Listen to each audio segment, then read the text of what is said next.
This is Unsiloed, brought to you by Alumni FM, connecting people through stories. Welcome to Unsiloed, and I'm Greg LeBlanc, and I'm here with David Burkus, who teaches business, also the author of many books, works with lots of different companies, and the books that his most recent book is this one called Leading from Anywhere, the essential guide to managing remote teams.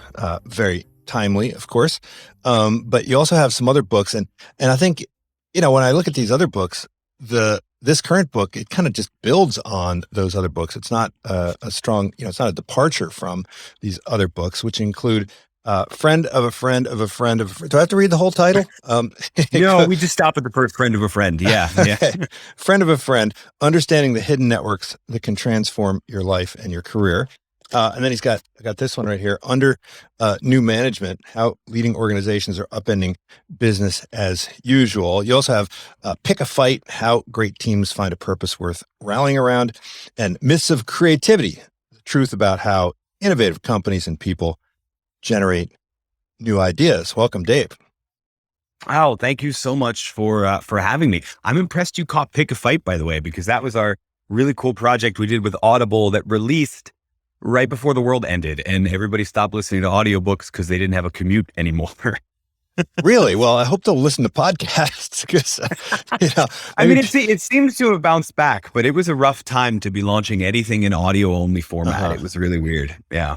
Well, speaking of commutes, I think you quote Peter Drucker, and he said back in like 1993. Okay, that's a long time ago for you. You were probably I don't know, in high school or something. But I remember. Yeah, I'm pretty sure I had no idea who Peter Drucker was when he would have said that in 1993. Right, but I was kind of finishing up in business school classes at the time, and he said that commuting is over.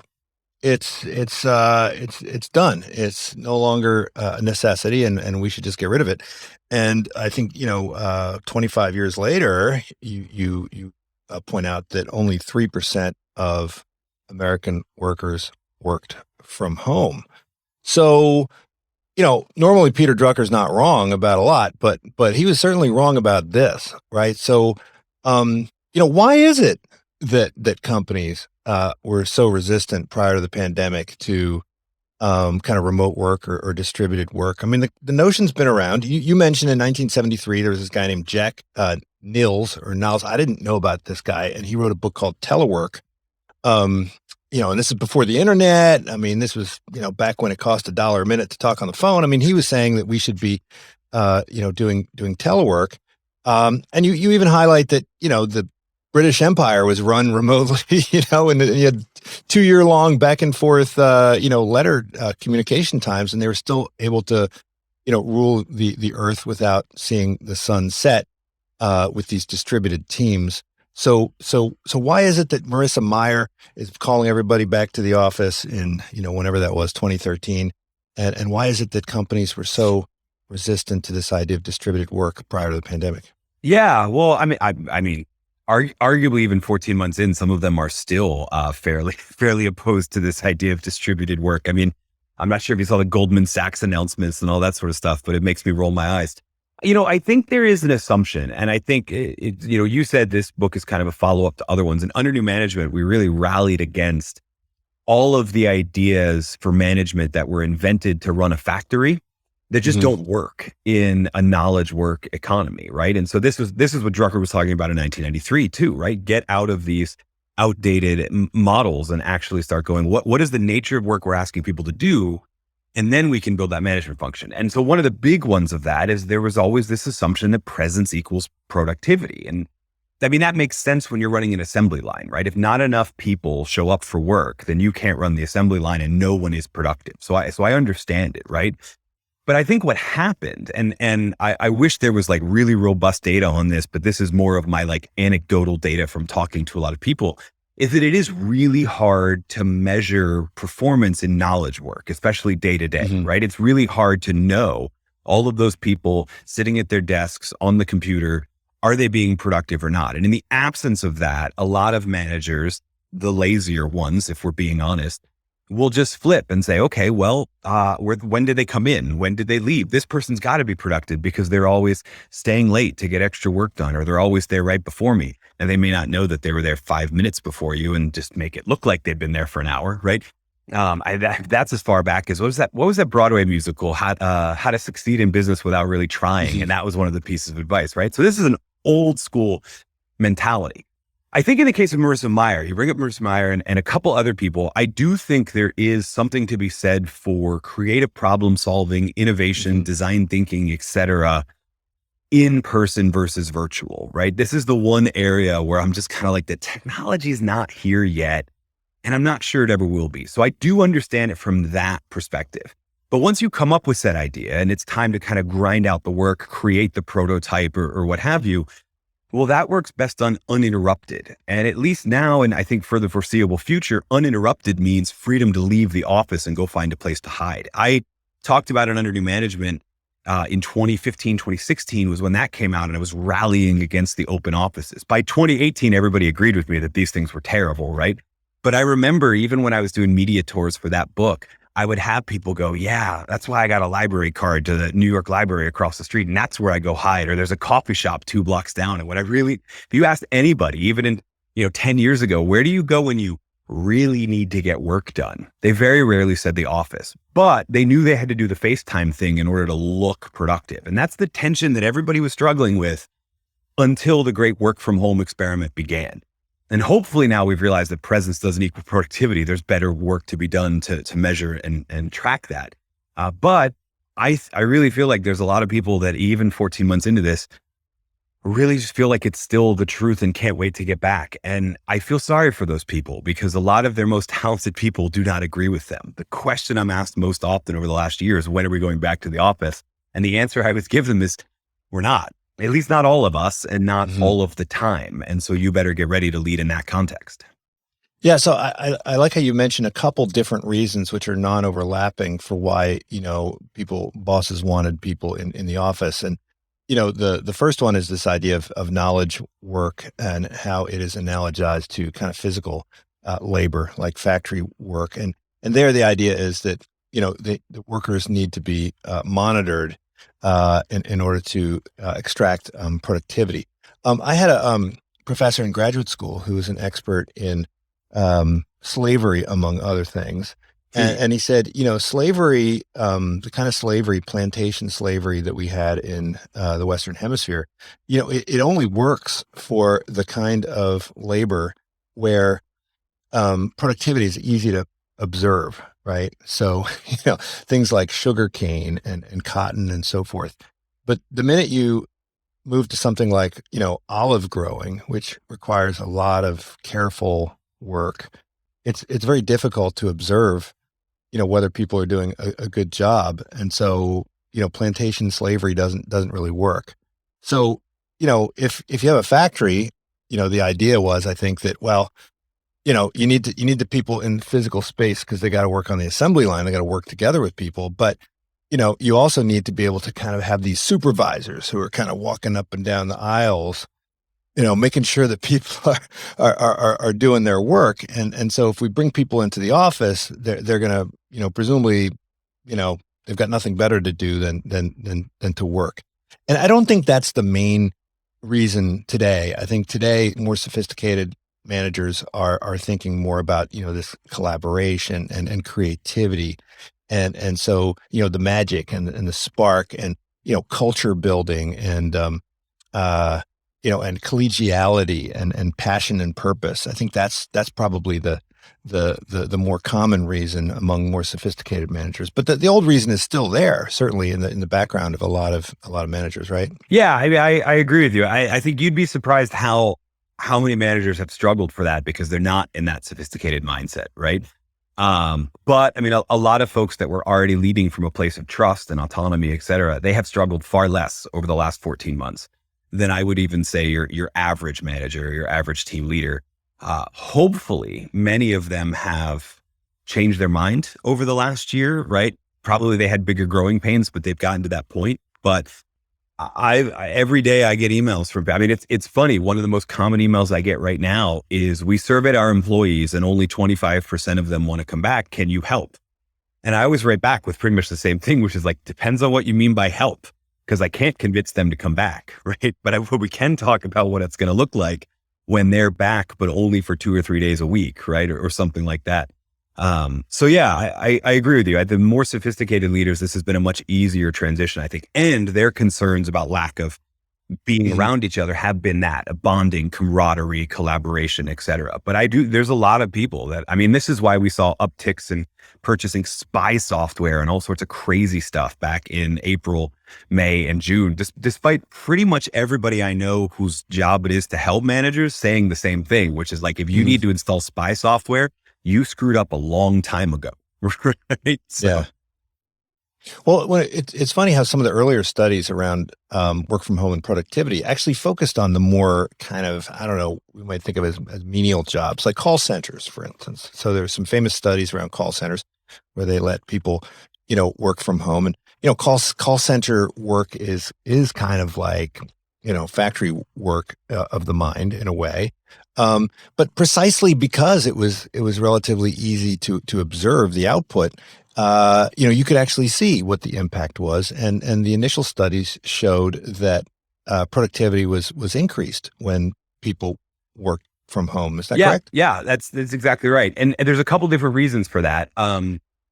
Probably the biggest two are that people worked longer hours, but not, I wouldn't say an atrocious amount of longer hours. What happened on average is that people would start their work day when before they would have started their commute, right? So it takes 30 minutes to get somewhere.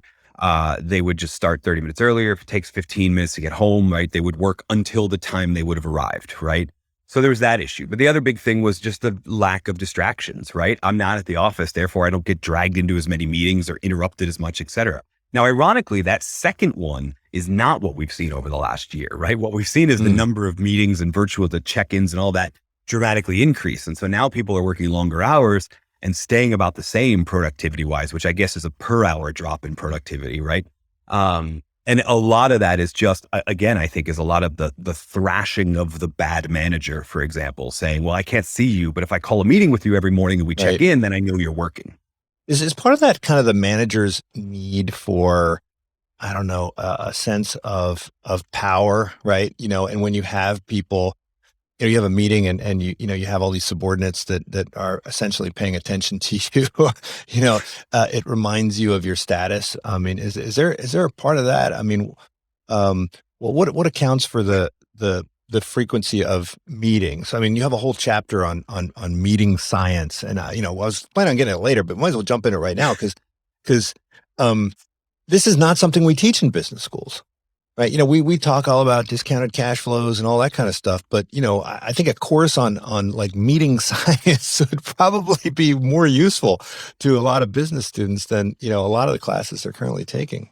Yeah, I mean, I agree. I'm an organizational psychologist by training, and we get one class, right? We get org behavior or management in a global era or some other name for it, and we get one 3 credit hours out of 30 something credit hours to teach them all of the people skills, right? And the thing I joke about is like, pay attention to this class. You probably won't remember it, but when your spreadsheets aren't telling you what the problem is, call the people who did really well in this class, right? Because they probably know what the answer is. So the power dynamic is an interesting question. There are certainly sociopaths, and we find that those people do actually attain higher levels of power much more often, right? My friend Tomas Jamar Music has this great book called "Why Do Incompetent Men Become Leaders?" Right?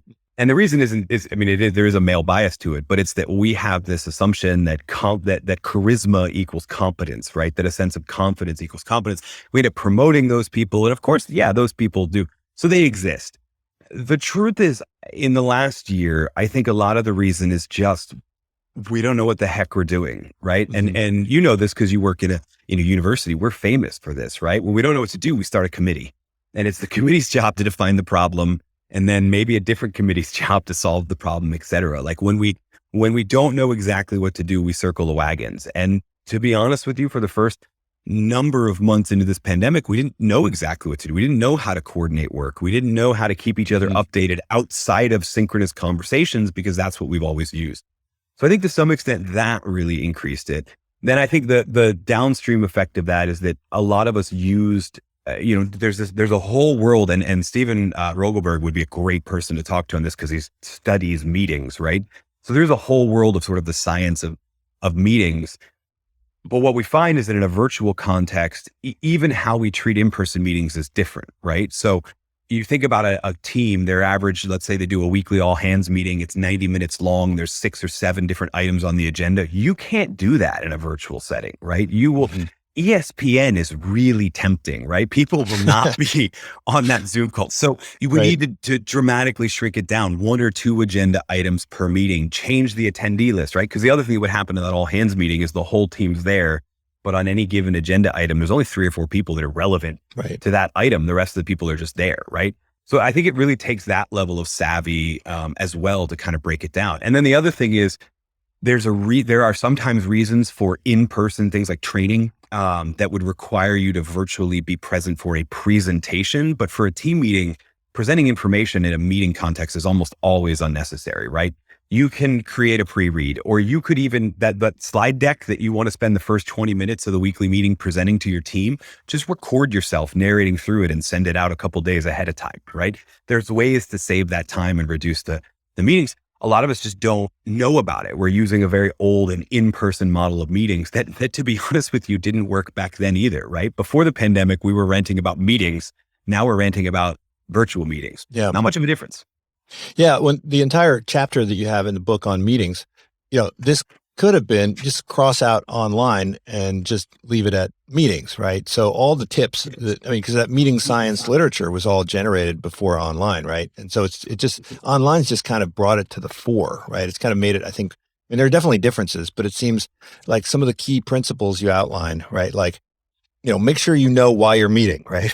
Like have a very specific purpose for your meeting. And then, make sure that only the people that absolutely have to be at the meeting are at the meeting. And, and if you have an agenda, like kind of stick with the agenda, because meetings become like a CYA, right? Kind of like, emails that have a gazillion CCs. I mean, those kind of emails I tend to start ignoring after a while because, and there might be some really important stuff buried in a bunch of junk and I'm going to miss it because I've learned that it's a waste of my time.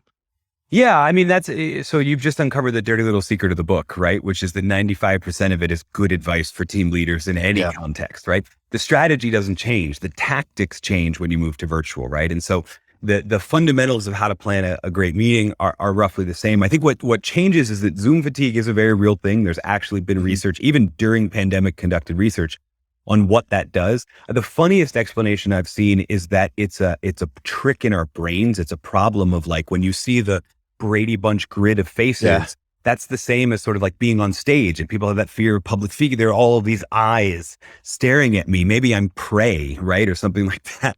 So there's a very old thing that happens. The other is that in a one-on-one context, right? Like if you're looking at me and I'm taking up your whole screen, I look really close to you, right? It's really kind of awkward because you wouldn't stand that close to someone in real life and talk to them. So that can kind of drain us as well. So those little things change some of the tactics. And that's why, like in the book, we talk about breaking it up and breaking it out, meaning change what people are looking at from slideshow to group setting to one presenter, and even break it out, meaning use a lot of different breakouts, right? There are times when you want to discuss where if you have a team of 12, it would be better to put 4 people in 3 different rooms, have them talk about it for a bit and then report out when you bring everybody back together. That can happen in an in-person meeting because people have side conversations. It can't happen in a virtual context because there's not bandwidth for it. Well, the idea of having very purposeful meetings is fantastic, but there's this whole other idea of having kind of spontaneous interactions or serendipitous encounters, and there's been a lot of studies, if we go back to the call centers, where if the call center employees in a physical environment have synchronized breaks, then they become more productive, right? Presumably because during those synchronized breaks, they want to kind of chit-chatting about best practices. And not only that, they also probably create some bonds and some collegiality and stuff like that. Is the remote workplace, optimized for the more autistic people? There's some evidence that people who are, backhandlers and charismatic people and, people who are, better people, those people are kind of disadvantaged in this new world. And the people who are a little bit more, solitary and focused on their own inside their own heads are advantaged. Is there evidence to support that, or do people miss out on not only the interpersonal interactions, but also kind of the serendipitous encounters?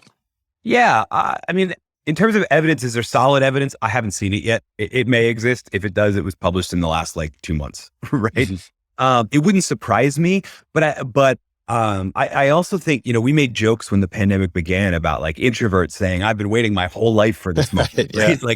But the truth is, even they felt the slog, right? Introverts don't hate people and extroverts don't love people. We all love people. Well, okay, 2% of the population are psychopaths, but beyond that, we all love people. The difference is how many and how often and those sort of frequencies. So do they do better in that context with less interaction?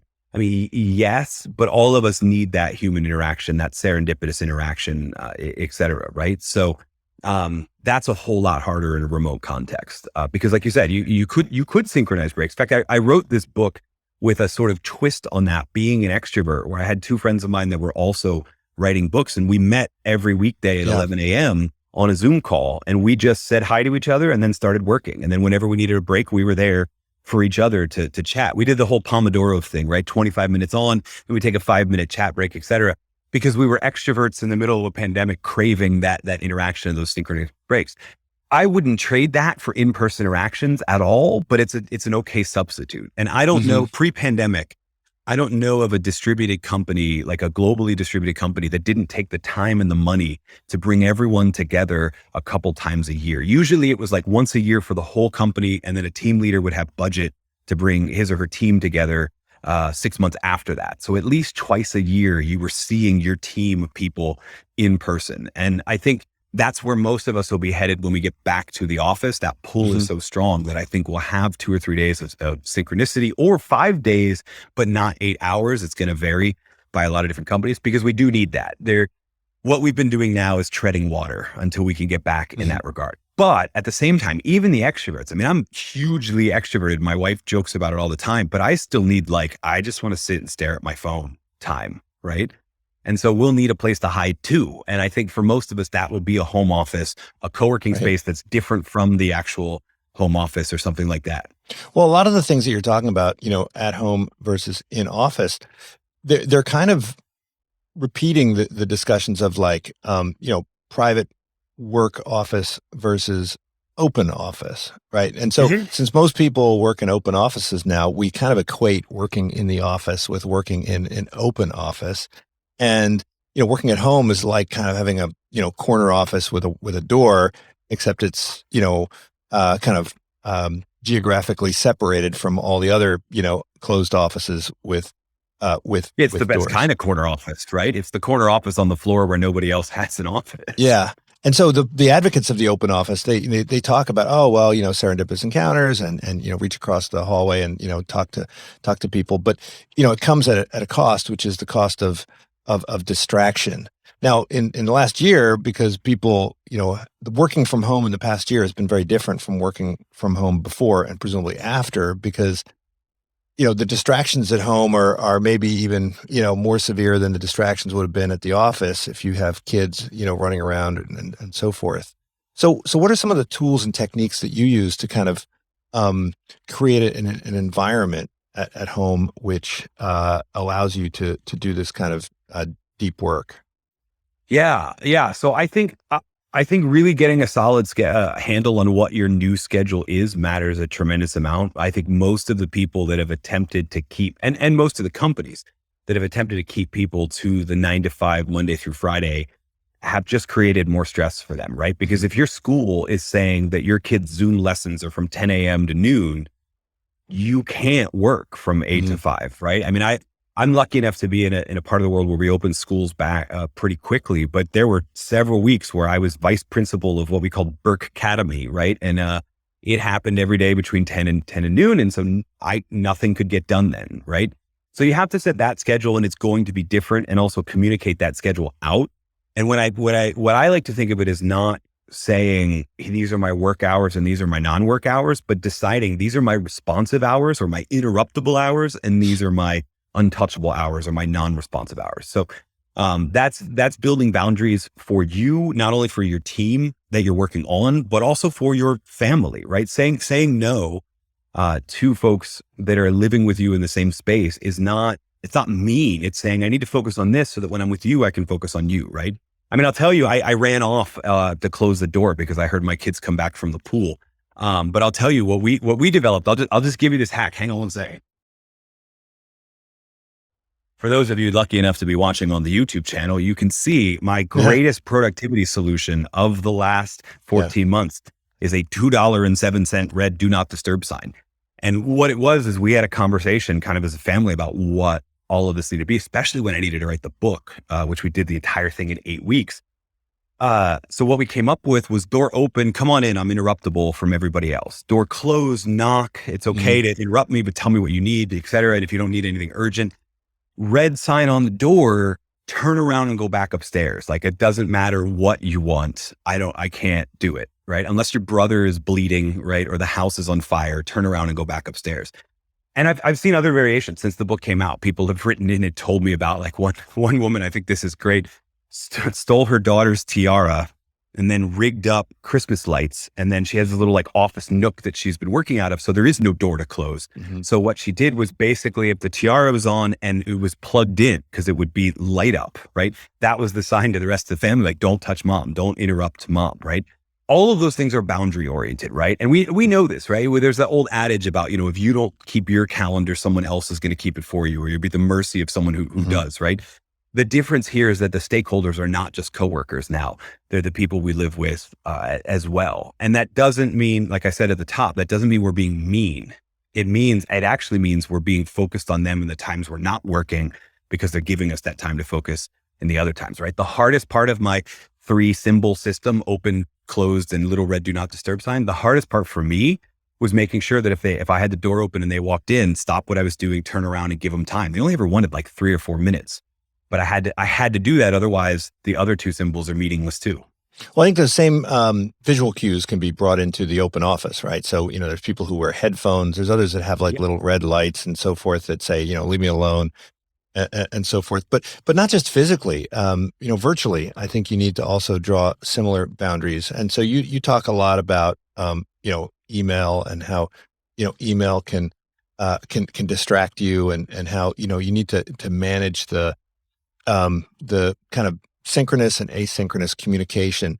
I thought this was very powerful, regardless of where you work. I mean, even if you work in the office, you're probably going to be communicating with the person 4 desks down through email most of the time anyway, right? So how can a company create an internal kind of rule book for communications, right? Whether it's synchronous versus asynchronous versus phone versus email versus, immediate response email. And then of course, we've got Slack. I've gone through this cycle where, I used to respond to email all the time.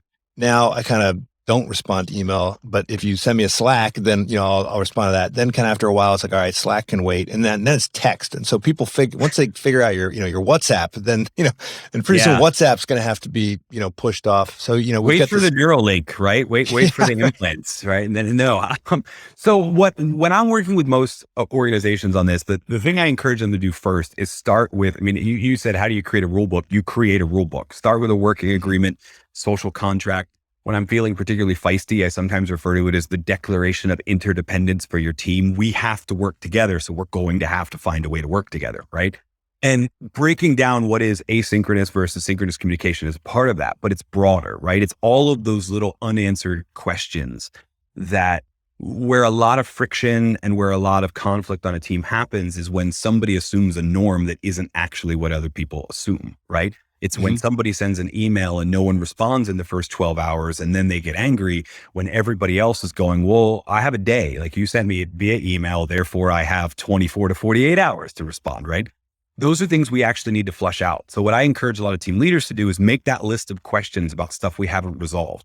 And that is not only what are the rules in terms of time, what mediums of communication are synchronous, asynchronous, and what an appropriate amount of response time is, but also what content areas need to be synchronous. In other words, what are the reasons why we would call an emergency meeting? What are the reasons why we would call someone on the phone or text them immediately and expect immediate response, right? What are those subject areas? And what are the subject areas that can wait, that deserve to be an email because they're not actually that important, right? So we have to have that conversation on two different levels, not only the medium of communication, but what is being communicated. All of that affects how we do it. It's also other things too, like how are we going to give each other feedback? Is there a way that we prefer to give each other status updates? All of that kind of goes in. I usually do this as a meeting where we go through each question and arrive at a consensus. And then that can either become like a frequently asked questions document for the team. It's a shared document somewhere on the company intranet or a Google Doc or something like that.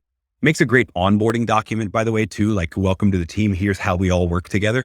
But other times I'll actually have them take that list of questions and reframe it as agreement statements. We agree that 24 hours is a reasonable amount of time to wait for an email. We agree that we're going to keep each other updated on projects in Slack every Monday morning. We agree that, we agree that, we agree that.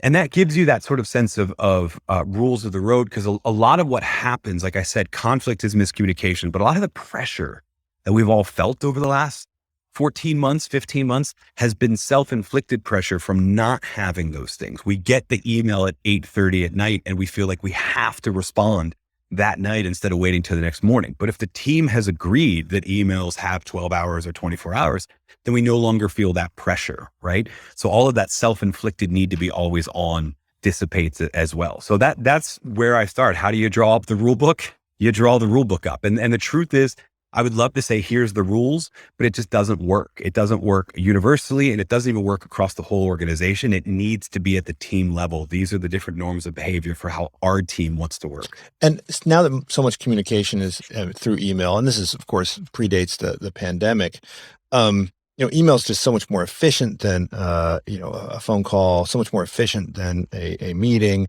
You're thinking about something at 2 a.m, you zap it off rather than try to schedule a meeting, which might not happen for 2 weeks, by which time you've forgotten about it and which, the meeting's going to take a half hour and so forth. But, emails are often misconstrued. And, in my experience, if you zap off an email to somebody, there's a pretty high chance that person is going to interpret the email in some negative way, right? There's this negativity bias. Like if you say, hey, Yep. we got to do this. And they're like, why are you criticizing me? Or why are you being, complaining or, whatever, when all you're doing is just communicating a fact, right? Or someone says, can we meet? And you're like, yeah, 10 o'clock. Okay. Question mark. And then people are like, why is this person? So, I've found if you say exactly the same thing and throw a smiley in there, it might make a change. But why is there this tendency to, preference the people that communicate with us in person? Isn't this imposing a huge tax on them and saying, listen, if you really want me to, pay attention to you and you really want me to, treat you with kindness, then you need to exert 100 times more effort and, schedule a meeting and drag all my time down the toilet rather than just, sending me a short, succinct, brief, to the point email. Yeah. That's an interesting question. I don't know that I've ever, I'll tell you how I think of it. I usually think of it as a continuum, right? Between high fidelity, mediums of communication and low fidelity. And the rough, correlation that you could draw is that high importance issues ought to be high fidelity conversations, and low important issues. I mean, most people don't complain about the meetings that were actually really important. Mm-hmm. They complain about the meetings that could have been an email because they're low importance or even low information, but we're using a high fidelity medium of communication, right? So I tend to think of it that way. Why is it? I think especially over the last 14 months, a lot of it is because it's what we're used to. Like you said, an email is super efficient. That's true.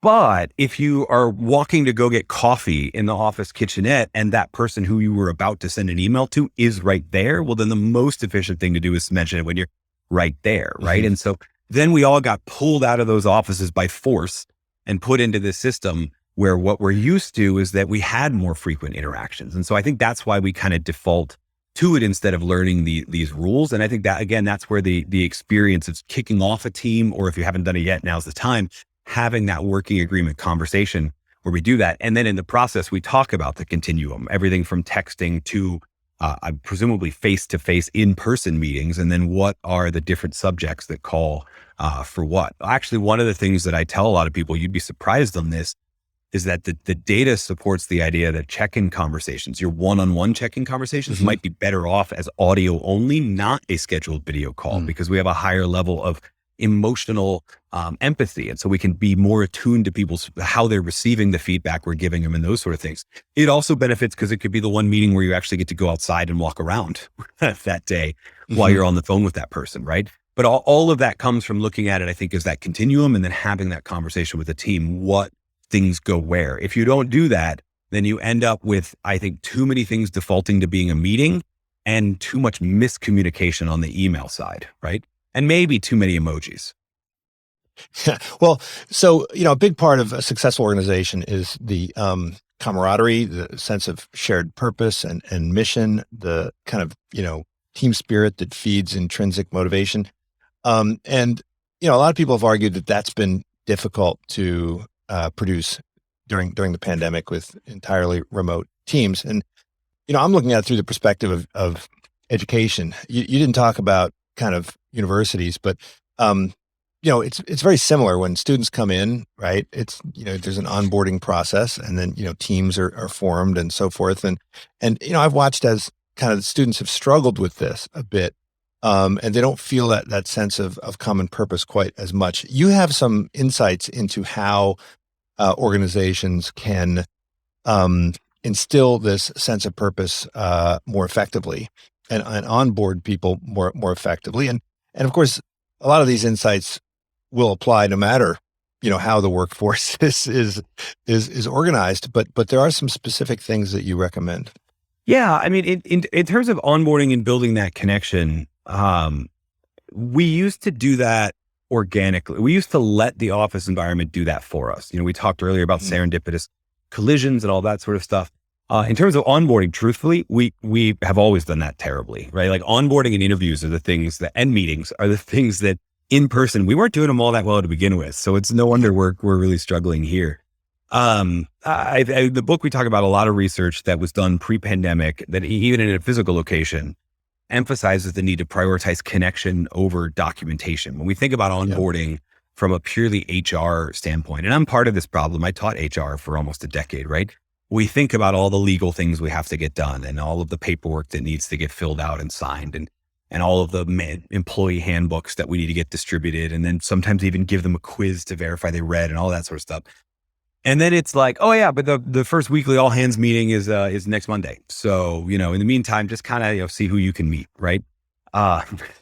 What I see in a remote company, I mean, the companies that do it really well are the ones that are very deliberate about this, deliberate about how we bond the team together, right? Meaning that this doesn't mean Zoom happy hours every Wednesday afternoon, right? I think we all are a little hungover from Zoom happy hours, but it does mean paying attention to, is there a place on Slack where we're having non-work conversations that people can check into every once in a while? Is there, my favorite trick that I've ever picked up from distributed companies is if the meeting starts at 10, half the team knows that if they join at 9:50, then there'll be people in the Zoom room and there'll be that, which is what we did in the office, right? Or the ability to linger after the thing is formally over instead of just boom, this meeting has been ended by host, right?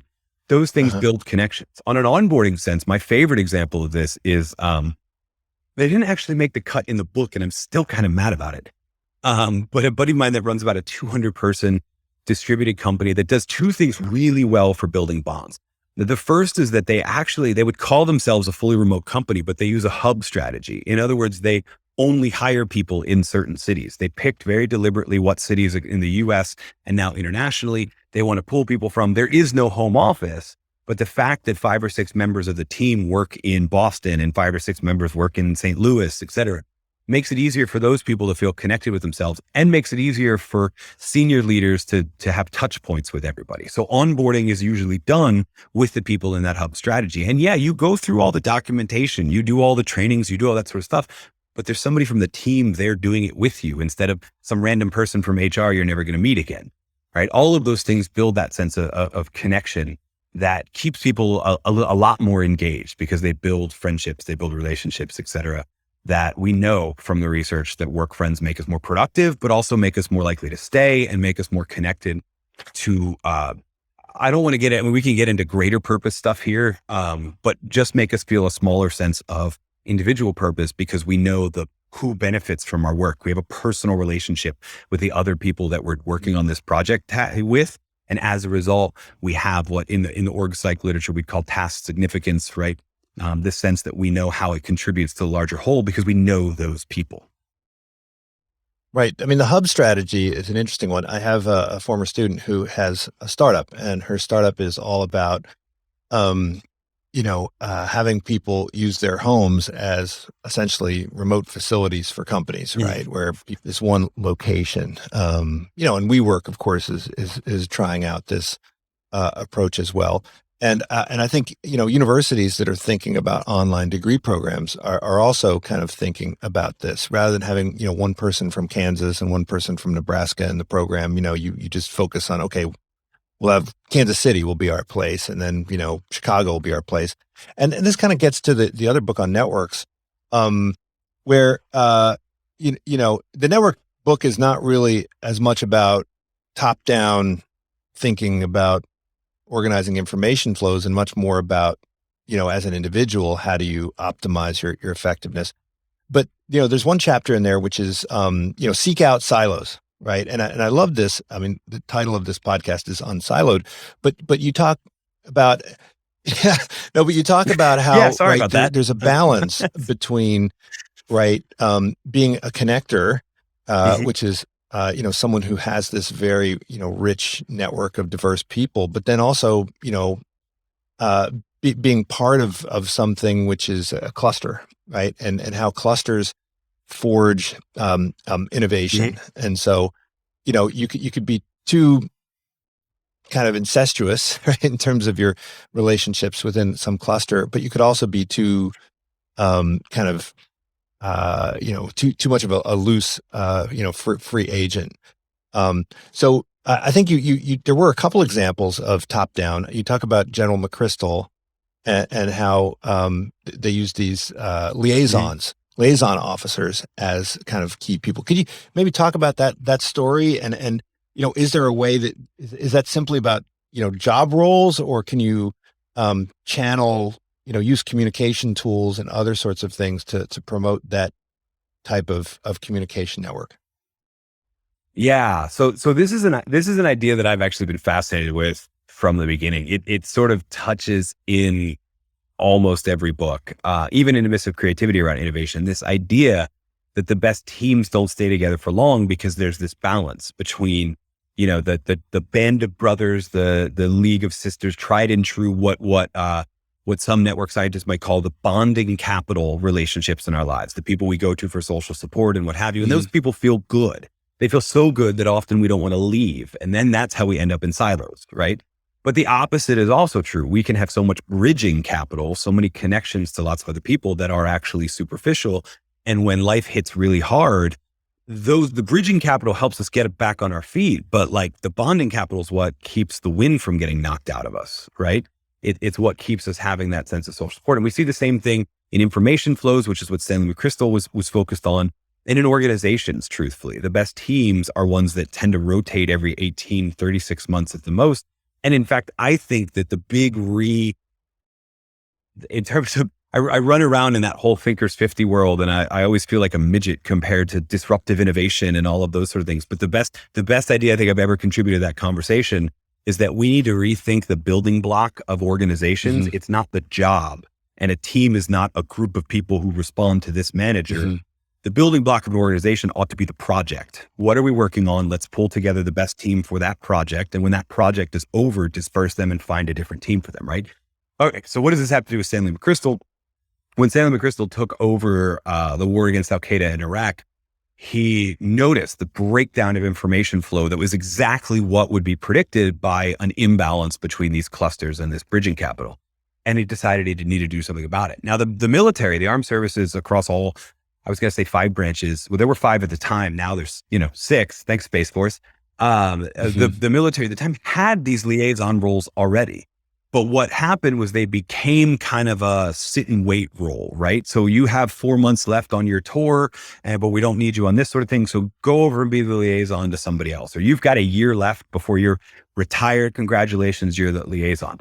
All McChrystal did was say, no. This role, this person who is building a bridge between two different branches of the service is so important that we're putting our best and brightest people on this, right? So it was the most talented people now that were assigned to those liaison roles, which is a total reframe for everybody that was under his leadership. But over time, it made people see that, okay, he's serious. This is important. And over time, the wins in terms of speed of communication would pick up. And so people would kind of get it, right? The goal in this, and I think this is the goal for everybody. You may not have to actually rotate teams every 12 months or something like that.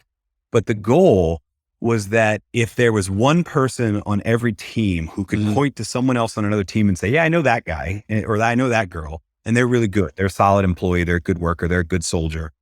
Then over time, what would happen is everybody would feel collegial with everybody else. Because if you knew one, and then you notice that they're really collegial with all the rest of the team, then you make the assumption, yeah, they must be good people. I can trust those people, right?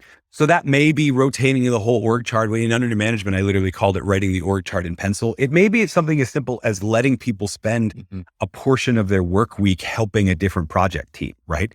IDEO experimented around with this for a bit, the concept of help time, that part of what was culturally acceptable for high performance employees was you spend a percentage of your time jumping in on somebody else's focus group or brainstorming session or something like that. I think a lot more organizations would benefit from thinking about what are the ways we can draw in a couple other people who don't normally work with us on this. Not only do we benefit from their insights, but we benefit from getting to know them as well. Now, do you think that's easier or harder to do in the remote environment? On the one hand, it's easier to connect with people that are not co-located with you because we've got all these, digital tools. But on the other hand, just dropping into somebody's office, dropping into somebody's, meeting room, this generally doesn't happen in remote. I mean, you have to kind of schedule a meeting. You have to kind of say, hey, let's have this conversation over Zoom at a particular time. And so it really requires a little bit more intentionality, right? Yeah. I mean, so it's sort of short-term, long-term, right? In the short term, yeah, it's been a whole lot harder over the last 14 months because there's a lot we've been worried on, and this is one of those minuscule ones. In the long term, my hope, in the long term, it's unquestionably easier. And the reason for that is that organizations who are not used to the idea that you could put a project team together from people who are in different offices across the country or across the globe, there are a lot of organizations that never would have thought of that. And now you can, right? I mean, we saw this, I think it was last week, Deloitte announced that they're going to be remote first, which makes perfect sense because if most of your clients aren't even in the city where your office is, then why do I need to pull the team of one partner and 4 junior consultants from Dallas to go service that client in Midland, Odessa, when I could actually put together a perfect team from these 4 people across the country and they're going to fly in anyway, right? So I think we're going to see more of that in the long term. I think there's a lot of dust that sort of needs to settle and people figuring out so we are going to see that. And yes, it'll have to be more structured and more deliberate because you can't, if you're in the Chicago office and they're in the Dallas office, you're not going to serendipitously meet them at the coffee shop, right?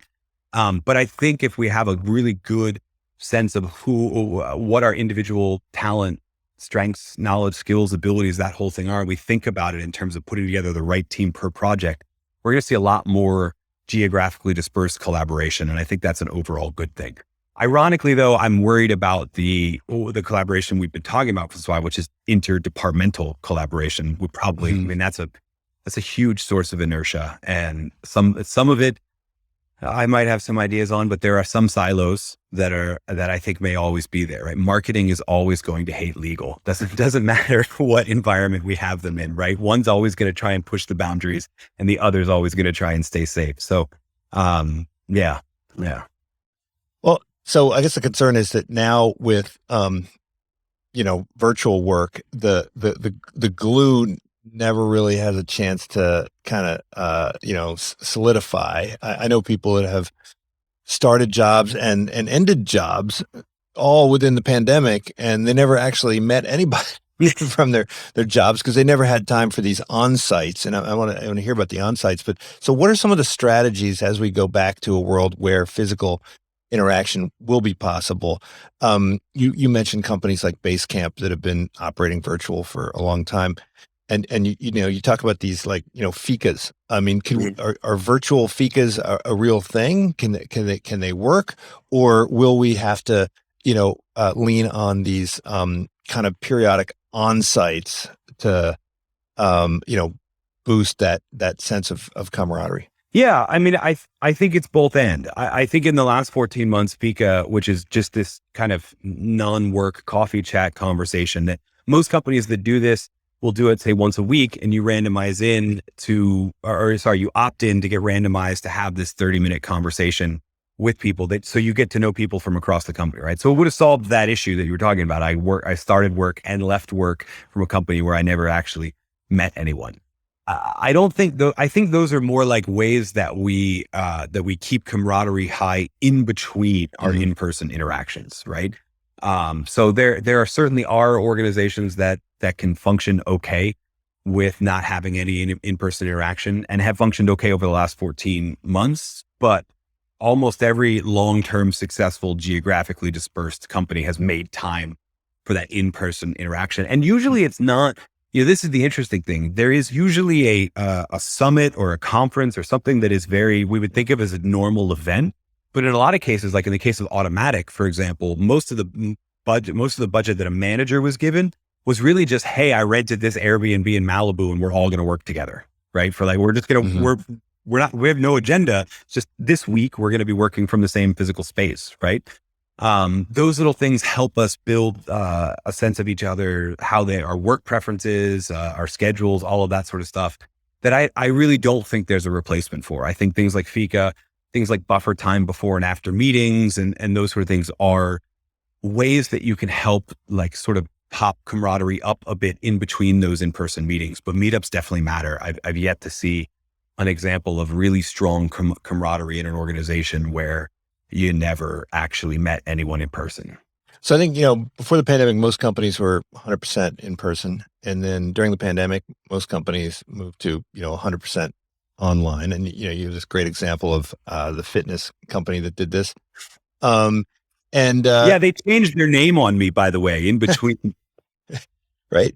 But when the whole pandemic thing is completely over and it should be fairly soon, then we have kind of a palette that we can choose from. Right. And, and I think about this in education where we had this big debate between, the in-person education versus, online education. And we didn't really think about, well, hold on a second, right? We have a palette here, right? We can figure out what the comparative advantage is for these different kind of ways of interacting. And then we can sort of, take that entire job, so to speak, take the entire kind of production process and break it down and say, well, these things are best in person, these things are best online. And maybe in education, for instance, instead of having 6 hours a week of lecture time, which is not really very interactive, we say, let's have a bunch of stuff online. And then when we are together, we make it matter. We really, we're not sitting in lectures. We're actually, sitting around, eating and drinking and working on projects and doing Post-it notes and all that kind of stuff. So when we now that we have available to us this palette of, where we can pick and choose and cherry pick, what do you think, work's going to look like? Do you think that what percentage of companies are going to just stick with the 100% online? What percentage are going to go back to and pretend like this online thing never happened? And then, who's going to really be thinking carefully about this kind of comparative advantage of different work formats? Yeah. Well, I think I'm not all that optimistic about the percentage of companies that are fully distributed increasing all that much, right? I mean, if we did a 50% increase, that means we go from like 4% to 6% of companies, right? So I'm not, that number won't be above 10. It'll be somewhere between 5 and 10 in terms of that. But what I think is that I think, and I wrote about this once in, I think 2017 or 2018, a lot of organizations, you could find this hidden bias against workers that wanted flex time. That's what we called it before the pandemic. Now we call it hybrid, right? We called it flex time. And we found there were all sorts of biases against the people who requested it. There was a gender bias against it. So we assumed men were requesting it so they could be more effective in client visits, and women were requesting it because they needed to do home caretaking and therefore were less committed. I mean, stuff that's maddening for, I guess I was about to say 2021, but this was 2017. Stuff that's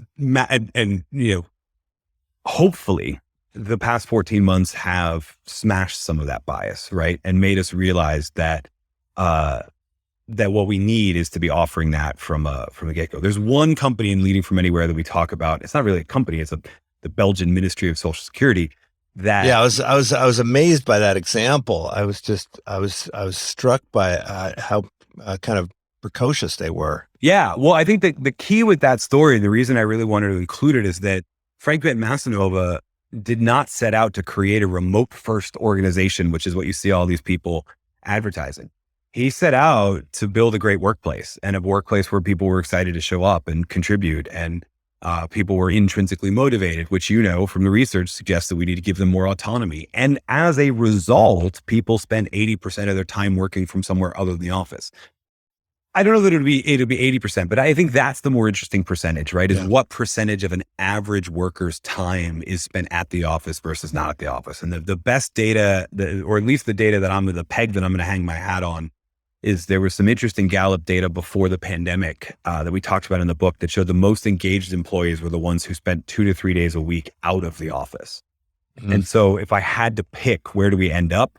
We end up somewhere in there, right? Somewhere between 40 and 60% of time at the office and 40 and 60% of time not. Now, the key there is that I think if we just say that, hey, you can spend 50% of your time wherever you want, I think what'll happen absent structure is that managers will spend more time at the office. Senior leaders will go back to being at the office all of the time. And subtly 2 years later, the message will be, if you want to get promoted, you don't actually, spend that 50% of time away from the office, right? It's sort of like the big joke.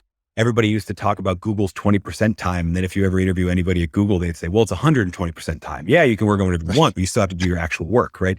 Remote might actually be the same way. Yeah, you can work from home when you're working nights and weekends. It's going to cost you. So I think it takes a deliberate effort, not only for senior leadership to be very showy about it, but it takes individual team leaders and project managers saying, hey, what is the day? Like, hey, let's pick the day that we want to be in the office, or the 2 days that we want to be in the office. And then you can be anywhere else, right?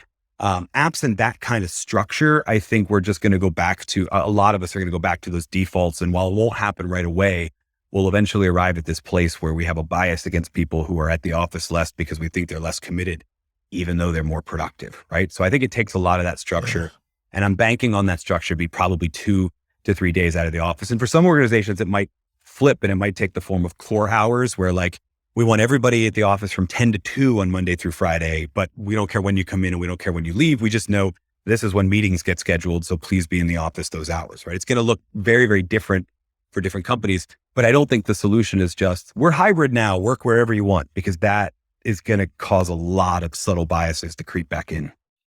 Yeah, I mean, if it's not centrally coordinated, it's going to fall apart, because if you belong to a bunch of different groups, and one group has their meeting on Monday at 10 a.m. and the other one has Tuesday at 4 p.m. and the other one's Wednesday at 11 a.m. Well, then you're going to wind up having to go in every day, right? Because if you're the one person who's on the speakerphone during the meeting, then you're basically irrelevant. I mean, we all know that when you have a bunch of people in a room and a bunch of people on the speakerphone people are essentially ignored. So, it's definitely a coordination problem, and it has to be solved by leadership. We didn't get to talk about purpose, but clearly that's super important. And I think you talk about the role of leadership in creating purpose, and you use this metaphor of the fight, right? And you kind of apologize for it at the same time as you use it, right? Because it's a little martial, I guess, in its language. But you after apologizing, you stick with it, and you say that people need this. People need a sense of common purpose. How can that be best instilled? And why isn't a simple mission statement going to do the job, right? Every Yeah. company has, a mission statement, and you point out like the mission statement of enhancing shareholder value is not one that's going to really get people out of bed in the morning. Right. So what do you have to do? Yeah, and it's apology might be a good word. I recognize it's a word that has a lot of baggage, right? But and truthfully, I think that comes from a lot of leaders that use fight to mean against competitors, and that's not what we're talking about here. Mhm. People want to be a part of something bigger than themselves. The line I use in the audiobook in Pick a Fight is that people don't want to join a company. They want to join a crusade. They want to join a just cause. They want to know they're working towards something and making a contribution towards something. And I arrived at fight truthfully out of my own biases. I, for my entire life, have practiced some form of martial arts, right? So this idea of fighting, it's never, obviously violence is different from fighting in my mind, if that makes sense, right? Because there's an art to it as well. And what I learned in working with a lot of different teams and organizations is that I could cut through the clutter of the mission statement and the purpose and who felt what by asking a really simple question, which is when I say, hey, when we think about our team and all the work that we're doing, what are we fighting for? Like, what's the big thing that we're working towards? And what I found is that most teams had a terrible answer, right? Or didn't know, et cetera. And that's a problem. But the teams that did could understand that what I meant in that question wasn't here's how we're crushing competitors or how we're have all sorts of internal political turmoil. They always fell into one of three camps. And I outline them in greater detail in Pick a Fight, but we talk about it in the in Leading from Anywhere as well. They fall into three camps of what I call the revolutionary fight, the underdog fight, or the ally fight. And the revolutionary fight is about change. We're working towards changing something in the industry. There is an injustice somewhere in our industry or in society. And by operating as an organization, we're working to change that, right? So this is, this is a lot of different advocacy groups, obviously, but this is also organizations that are trying to change the things about their industry. I talk about Elevest, the robo-advisor that realized that all of the other robo-advisors were assuming that their users were male, and that's really unfair. And there's some dangerous assumptions that happens. So they created the first robo-advisor for women, right? Or one of my buddies has a company called Pila in Vancouver that makes biodegradable cell phone cases, right? You buy a cell phone case that's made out of petroleum. You get a new phone a year later, the cell phone case sits in a landfill for 10,000 years. This you compost and it biodegrades inside of 10, right? Fascinating. You ask them what they're fighting for. I did this real life with his team. You ask them, what are you fighting for? And they say, we're fighting for a waste-free future. It's just a great way to clearly crystallize what we're working for. The underdog fight is more about sort of how we're trying to prove people wrong. The critics that we've been unjustly criticized. That's a terrible way to phrase that, but we'll run with it. The being on the receiving end of unjustified criticism really does have a motivational factor. And I resonate with this because I'm from Philadelphia, the land of Rocky, right? Our greatest sports hero is a fictional character who loses a boxing match, but we get motivated by that underdog story. And there really is, Samir Nur Muhammad at the University of Pennsylvania has some amazing research that really is a true underlying human motivation, right? It doesn't just mean we're the small company taking on the bigger companies. It means that we've been unjustly criticized and here's how we're going to prove them wrong. And the ally fight, this is really just a way of thinking about Adam Grant, a lot of his work around pro-social motivation, the idea that we want to know who specifically is helped by the work that we do.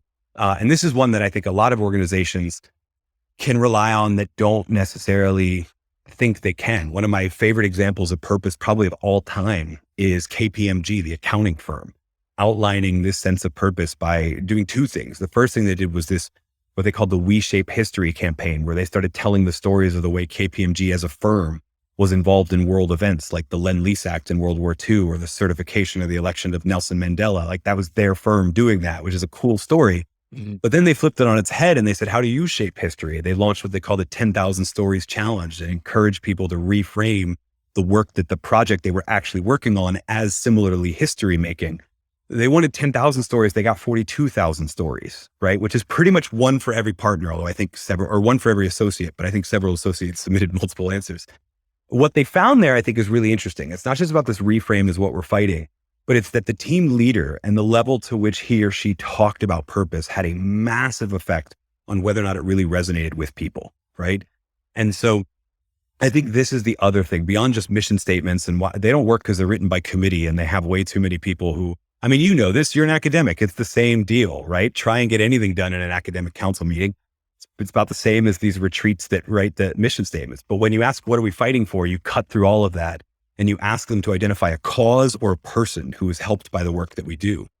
And then the other thing that I think the KPMG story indicates is that in a large organization where you don't see the CEO or any of the senior leaders of an organization every day, the team leader matters so much more for whether or not people actually feel that sense of purpose. It's not one big grandiose video that'll get everybody motivated. It's training individual managers to talk about it far more often than they think they have to, so that it's caught by everyone in the organization. Yeah, no, I think that's super important. But I think what we've learned from the military is that, people are just as much fighting for their, platoon mates as they are for the kind of overall purpose. And so, forging those bonds, forging those friendships, within the team is also important. And that's, something that's deeply challenging, I think, in the remote context. And so, it's great that you've written about that as well. Yeah. And I think those two things have a synergy, right? I mean, there's some interesting research around superordinate goals. The idea of working for that bigger thing creates those bonds, but then the bonds reinforce that thing. And he's not a researcher, but he's a brilliant writer. Sebastian Junger, in his book Tribe, is the one that really hit that home for me. The idea that he sat, in a foxhole with people in war for months. And the thing he realized was exactly what you said. Most of them were fighting to protect the person to the right or the left of them. In addition to thinking about the broader purpose, right? But there was that element too. And I don't think we should ignore that inside of organizations either. I don't know, this giant debate that Patty McCord started about, are we a family or are we a sports team, et cetera? I don't have a good answer for that, but I don't think thinking of talent as a sports franchise where we rotate players. I don't know a lot of solid performing sports franchises that don't have that sense of bond and collegiality. So, I'm somewhere in the middle, I think. Yeah, they're really good at creating it relatively quickly, right? Through these shared experiences, training and so forth. And I think you also talk about that. Dave, this has been great. I think we could probably talk all day. I teach this course on the future of work, and I will assign this video as homework for them, as I have recommended this book to them. Leading from Anywhere, Essential Guide to Managing Remote Teams.